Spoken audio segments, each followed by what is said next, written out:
IPL 18వ సీజన్లో Sunrisers Hyderabad వైఫల్యాల బాట వీడలేదు. వరుసగా మూడో మ్యాచ్లోనూ చిత్తుగా ఓడింది.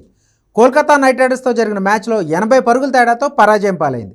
మొదట బౌలర్ల పేలవ ప్రదర్శన, తర్వాత బ్యాటర్ల వైఫల్యంతో సన్రైజర్స్ ఘోర పరాభవాన్ని మూటగట్టుకుంది.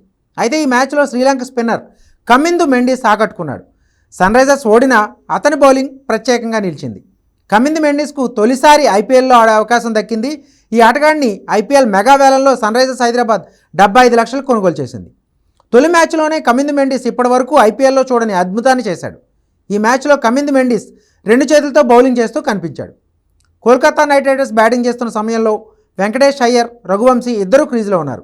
కమిందు మెండిస్ ఈ ఇద్దరు బ్యాటర్లకు వేర్వేరు చేతులతో బౌలింగ్ వేశాడు. వెంకటేష్ అయ్యర్ ఎడమ చేతి ఓటం బ్యాటర్ కావడంతో మెండిస్ తన కుడి చేతితో అతనికి బౌలింగ్ చేశాడు. మరోవైపు రఘువంశీ కుడి చేతి ఓటం బ్యాటర్ కావడంతో మెండిస్ అతనికి తన ఎడమ చేతితో బౌలింగ్ చేశాడు. మెండిస్ 2 చేతులతో బౌలింగ్ చేయడం చూసి అందరూ ఆశ్చర్యపోయారు. 17 ఏళ్ల ఐపీఎల్ చరిత్రలో ఇప్పటివరకు ఇలాంటి ఘనత ఎవరూ సాధించలేదు.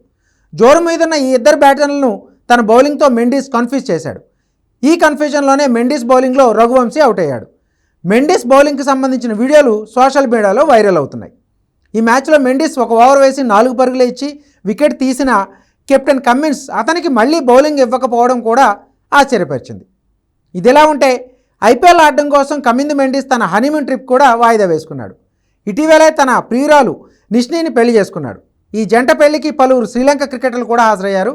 పెళ్లి తర్వాత హనీమూన్ కోసం భార్యతో కలిసి ఫారిన్ వెళ్లాలని కమిందు ప్లాన్ చేసుకున్నాడు.